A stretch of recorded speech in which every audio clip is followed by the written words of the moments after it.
6 a.m. on a Tuesday, and Karen McCarthy's day was already trying her patience. The coffee maker, her faithful companion through countless PTA meetings and early morning soccer practices, had chosen this particular morning to die a dramatic death, complete with sparks and what sounded suspiciously like a final curse in binary code. "Mom." "The toaster is speaking in tongues again," Timmy called from the kitchen. Karen sighed, straightening her world's okayest mom mug, a gift from last year's Teacher Appreciation Week, and marched into the kitchen. The toaster, indeed, appeared to be broadcasting something in an alien frequency. In retrospect, this should have been their first warning. "Honey, what did we say about using your science fair project to upgrade the appliances?" Karen unplugged the toaster, which gave one final burst of what sounded like coordinates in some exotic mathematical language. "But Mom, I'm going to win first place. My project proves that everyday objects can receive signals from deep space," Timmy protested, his mess of red hair somehow already defying the laws of gravity despite having just woken up. "That's nice, sweetie. But maybe we could prove it with something that doesn't make breakfast taste like quantum physics." Jessica, Karen's teenage daughter, trudged into the kitchen with all the enthusiasm of a sloth on NyQuil. "Mom, the bathroom mirror is showing what looks like a tactical display of Earth's orbital defense systems." "Just don't use your father's shaving cream to write coordinates on it again," Karen replied, adding check if bathroom mirror is accidentally connecting to military satellites to her mental to-do list, right between buy milk and prevent alien invasion. Little did she know, at least one of those items would become critically important in the next few hours. The morning proceeded with its usual chaotic symphony, Jessica practicing her French horn while simultaneously texting and eating cereal, a feat that would impress circus performers, Timmy trying to convince the microwave to communicate with Jupiter and their golden retriever, Einstein. Somehow getting quantum entangled with his own tail, another side effect of Timmy's experiments. Karen's phone buzzed. A message from Linda Thompson, PTA president and keeper of the sacred schedule. "Emergency PTA meeting this afternoon. The school board wants to discuss budget cuts. Also, Mrs. Peterson says the gym is experiencing temporal anomalies. Bring cookies." Karen texted back, "Store-bought or homemade? Also, what kind of temporal anomalies? The regular kind or the kind that needs a permission slip?" Linda's response was immediate: homemade. "And since when do we accept store-bought? Also, the kind where Tommy Phillips handed in his math homework last week for a test that's happening next month. The usual." Just another Tuesday morning in suburban America, where the line between ordinary chaos and science fiction was about as solid as the Jell-O in the cafeteria. What no one on Earth knew, except perhaps Timmy's toaster, was that high above the planet, Admiral Zoop-Zorp of the Galactic Dominion was about to make the biggest mistake of his career, scheduling an invasion during school pickup hours. The Admiral, resplendent in his purple robes and ceremonial toilet brush crown, a sacred symbol of his office that had resulted from a hilarious translation error 3 centuries ago, stood on his bridge reviewing the invasion checklist. Intimidating fleet? Check. Dramatic entrance speech? Check. Evil laugh practice? Check, though his therapist had suggested working on it. A verification of local defensive capabilities? Check. Check of local schedules and customs? Oops. Sir, his second in command, Lieutenant Bleep-Blorp, ventured nervously. "Our cultural scanning indicates something called a PTA meeting happening this afternoon." Insignificant Zoop-Zorp declared. What power could possibly rival the might of the Galactic Dominion? Somewhere in the vast cosmos, the universe laughed. It sounded suspiciously like a mom who'd just heard someone suggest bringing store-bought cookies to a bake sale. 8:15 a.m., and Karen's Odyssey minivan was performing its usual morning ballet through suburban traffic. The vehicle, bearing battle scars from countless soccer tournaments and band practices, had recently developed the curious habit of playing old sci-fi movie soundtracks whenever Timmy's science fair project was in the cargo area. "Mom, my project's picking up something big," Timmy announced from the back seat, where he sat surrounded by what looked like a cross between a ham radio and a lava lamp. Like really big. Like bigger than that time Dad tried to deep fry a turkey. "That's nice, honey," Karen replied, expertly weaving through traffic while simultaneously mediating a group chat crisis about tonight's soccer practice. "Jessica, do you have your permission slip for the field trip?" "Jessica, who had achieved that teenage state of simultaneously being on 3 different social media platforms while also doing homework, mumbled something that might have been yes or might have been a warning about impending doom. With teenagers, it was often hard to tell the difference. The car radio crackled. This is an emergency broadcast static, massive objects approaching Earth's orbit static, definitely not a drill static, please remain calm. Karen switched it off. If it's not giving me traffic updates or soccer schedules, I don't have time for it. At that exact moment, Mrs. Rodriguez was taking up her usual position at the school crossing. What most people didn't know about Mrs. Rodriguez was that before becoming a crossing guard, she'd spent 20 years as a top-secret diplomatic negotiator. The neon yellow vest and stop sign were just her way of retiring quietly, or so she'd thought.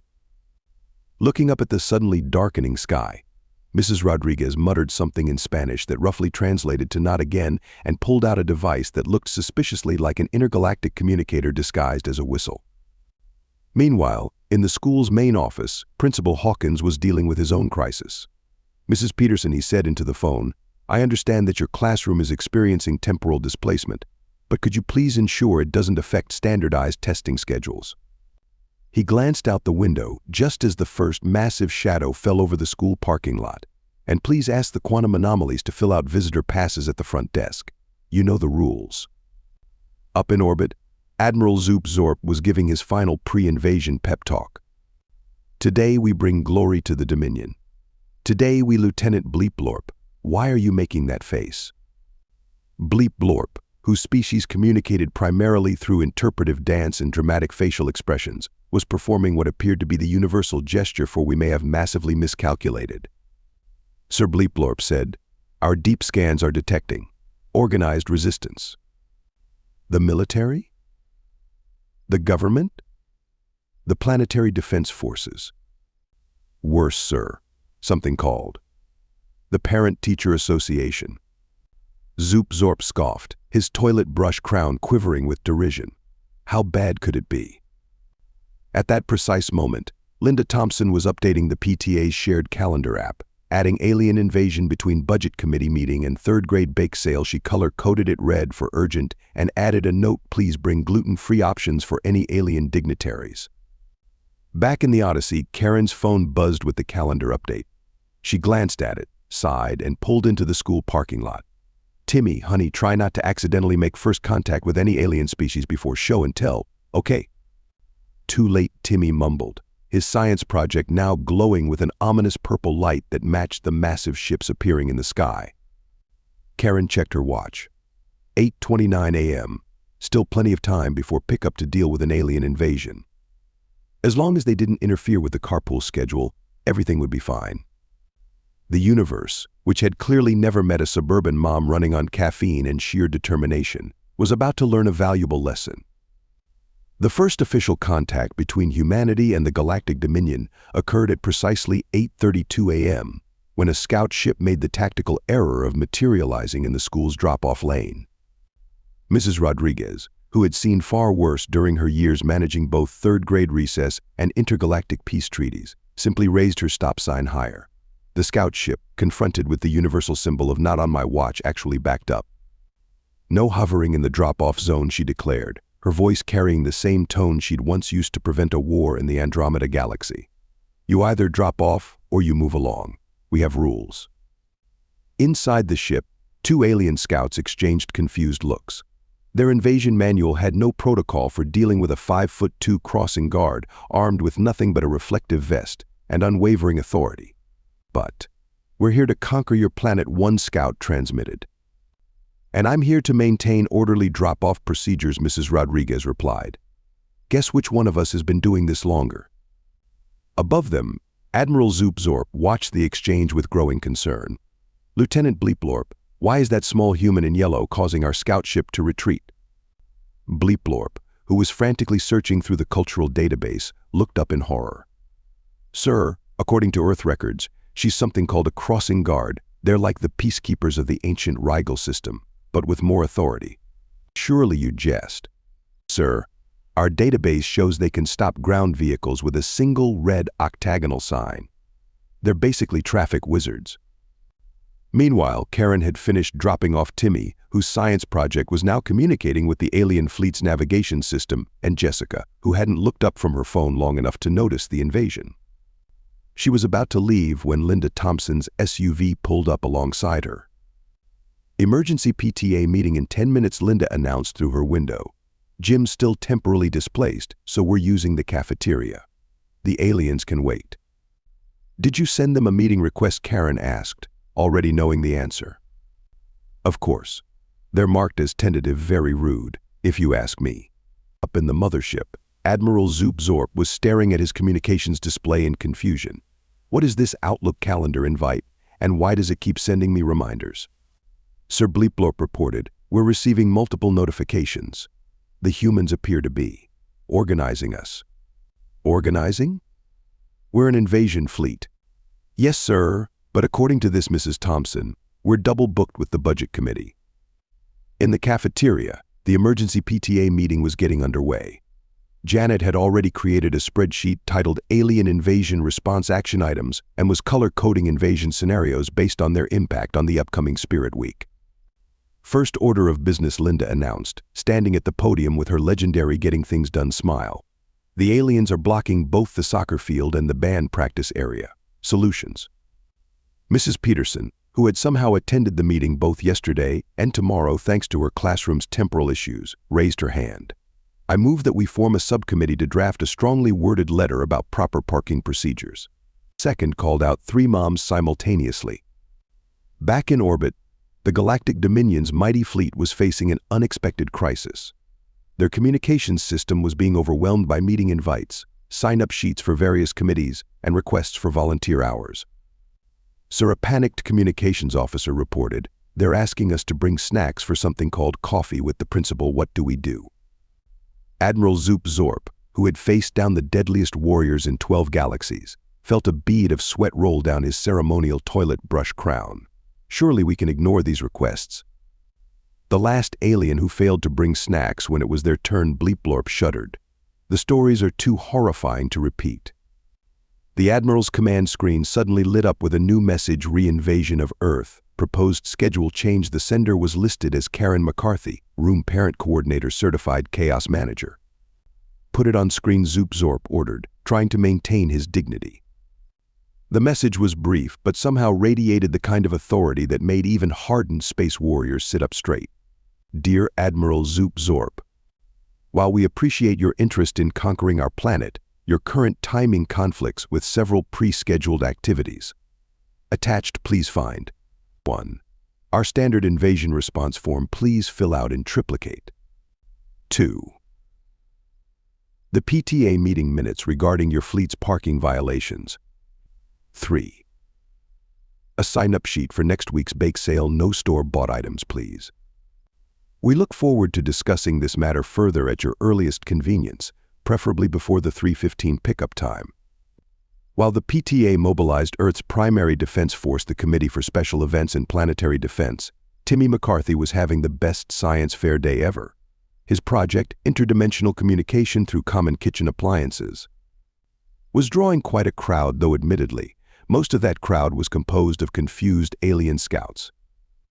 "So you see," Timmy explained to a cluster of beings that looked like sentient office supplies, "if you reverse the polarity of a toaster and add some quantum entanglement, you can basically pick up any signal in the universe. Want to see me get the Galactic Shopping Network?" Principal Hawkins, passing by on his 15th stress-induced coffee run of the morning, merely added unauthorized alien visitors at science fair remind students about proper guest sign-in procedures to his growing list of administrative headaches. Meanwhile, in the cafeteria, the PTA's response was taking shape. Janet's spreadsheet had evolved into a full-blown invasion management system, complete with pivot tables tracking alien ship movements and a color-coded system for ranking threats to the school calendar. "Ladies and gentlemen," Linda announced, standing at the podium with the determination of someone who had successfully organized 6 years of Teacher Appreciation Weeks, "we have a situation. The aliens are not only threatening our planet, they're threatening our schedule." A collective gasp arose from the assembled parents. "Furthermore," she continued, pulling up a PowerPoint presentation titled Planetary Defense and Proper Protocol, "they failed to submit their invasion permit 30 days in advance, as clearly stated in the handbook. Mrs. Rodriguez, who had temporarily left her crossing guard post after successfully making 3 alien scout ships parallel park properly, raised her hand. In my experience with interstellar diplomacy, in my experience with difficult traffic situations, we need to establish clear boundaries. Agreed, Linda nodded. Karen, how's the response team coming along? Karen looked up from her phone, where she was simultaneously coordinating the soccer team's evacuation from the alien-occupied field and organizing a last-minute bake sale for the refugees from the temporarily displaced gym class. I've got 15 minivans ready to deploy, 23 moms on standby with casseroles, and Mrs. Peterson has figured out how to use her classroom's temporal anomaly to give us extra planning time. Perfect. And the aliens? Still struggling with the paperwork I sent them. Apparently, their universal translators can't handle our permission slip format. Up in orbit, Admiral Zoop-Zorp was indeed facing his greatest challenge yet. Lieutenant Bleep-Lorp, he called out, staring at his screen in confusion. What exactly is a volunteer hour requirement? Bleep-Lorp, who had somehow been roped into joining 3 different PTA subcommittees in the past hour, looked up wearily. Sir, according to my research, it's a form of Earth-based torture where parents are required to donate their time to various school functions, and we have to do this because they won't process our invasion papers without it. The Admiral slumped in his command chair, his toilet brush crown drooping. Send in the diplomatic corps. Surely they can handle this. Sir, the diplomatic corps is currently stuck in the school parking lot. Something about not having the proper carpool lane decal. Back at the science fair, Timmy's project had taken an unexpected turn. His modified toaster, now connected to the alien fleet's main communication system, was broadcasting what appeared to be an intergalactic cooking show across all frequencies. Mom, Timmy called excitedly as Karen passed by. The aliens want to enter my project in their science and technology exchange program. Can I go present it to the Galactic Council? Only if you finish your homework first, Karen replied automatically, then paused. Wait, what Galactic Council? Before Timmy could answer, Jessica appeared, finally looking up from her phone. Mom, my TikTok of the alien ships trying to figure out the school parking system just went viral. Also, I think I just accidentally became an interplanetary influencer. Karen checked her watch. 11:47 a.m. Still plenty of time before pickup, but things were getting out of hand. It was time to take this invasion problem up the chain of command. She pulled out her phone and typed a quick message to the most powerful force she knew, the mom group chat. Ode red alien invasion during pickup hours. Bring snacks. No store-bought. Across town, hundreds of phones buzzed simultaneously. Minivans were started. Casserole dishes were filled. The mom network was activating. Admiral Zoop-Zorp, watching his tactical display light up with suddenly mobilizing vehicles, felt a chill run down his spine. Lieutenant, why are all these Earth vehicles moving in formation? Sir Bleep-Lorp replied, genuine fear in his voice. I believe they call it a carpool. By 2:45 p.m., the situation had reached its critical point.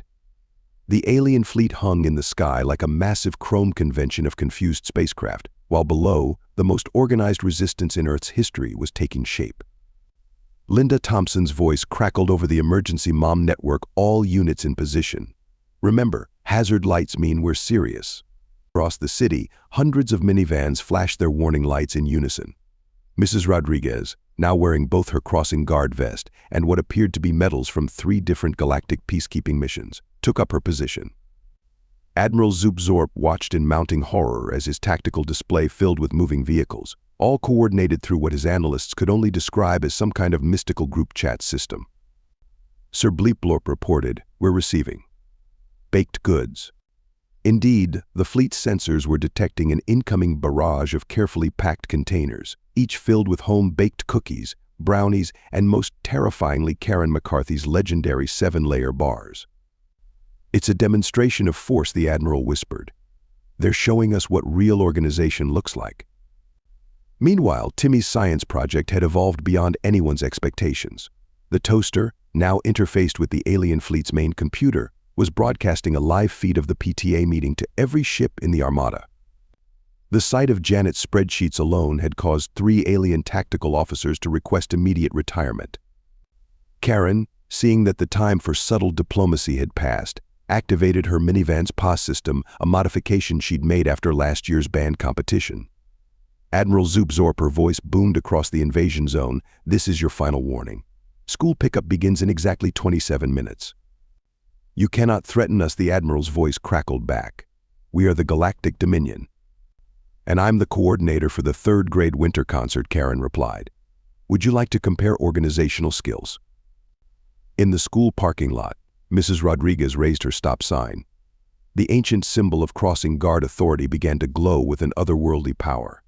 "Last chance," she called out in both English and 17 alien dialects. "Either park properly or clear the area." That's when Jessica, still documenting everything for her now galaxy-famous social media accounts, captured the moment that would go down in history: hundreds of minivans, moving in perfect formation, executing what Linda Thompson would later describe as just like the carpool lane, but vertical. The aliens never stood a chance. The final battle, if you could call it that, lasted exactly 12 minutes. Just long enough for Karen to demonstrate proper parallel parking in zero gravity, for Linda to distribute updated invasion response forms with color-coded tabs, and for Mrs. Rodriguez to issue parking violations to 17 different alien spacecraft. Admiral Zoop-Zorp's surrender came not with a bang, but with a properly formatted email copied to all relevant committee heads. "In light of our failure to comply with local scheduling requirements," the message read, "the Galactic Dominion hereby withdraws its invasion forces, pending proper paperwork and committee approval. Also, we would like the recipe for those 7-layer bars." The victory celebration was brief. It had to be, given the approaching pickup time, but significant. The PTA voted unanimously to add planetary defense to its list of standing committees, right between fundraising and garden club. Epilogue: the new normal. 1 month later, the changes were subtle but significant. The school calendar now included potential alien invasion as a regular contingency in its planning. Timmy's science project won not only first place but also a grant from the Galactic Science Foundation. Jessica's TikTok account became the official social media channel for Earth-alien relations. Mrs. Rodriguez was officially recognized as Earth's first intergalactic crossing guard. The PTA handbook was updated to include proper protocols for extraterrestrial visitors with a strict no-hovering policy in the parking lot. Most significantly, Admiral Zoop-Zorp, his toilet brush crown now permanently askew, found himself somehow elected to the PTA board as coordinator of interstellar affairs. "I don't understand," he confided to Karen during a bake sale planning session. "How did you defeat the most powerful fleet in the galaxy?" Karen, checking off items on her ever-present to-do list, just smiled. "Admiral, never underestimate a group of parents who've mastered the art of getting 20 kindergartners to nap at the same time. Organizing an invasion defense was actually one of our easier projects." "The Galactic Dominion will never be the same," he said, somewhat mournfully. "Of course not," Linda chimed in, passing him a sign-up sheet. "We're helping you implement a proper calendar system. Now, about next week's bake sale." And so Earth gained its reputation throughout the galaxy not as a military power or technological marvel, but as the planet you absolutely do not want to invade during school pickup hours. Some say that to this day, alien civilizations tell their children stories about the fearsome Earth warriors known as the PTA and warn their invasion fleets to always check the school calendar first. As for Karen McCarthy, she still runs the carpool, coordinates the class parties, and occasionally helps prevent an alien invasion all before pickup time. Because that's what moms do.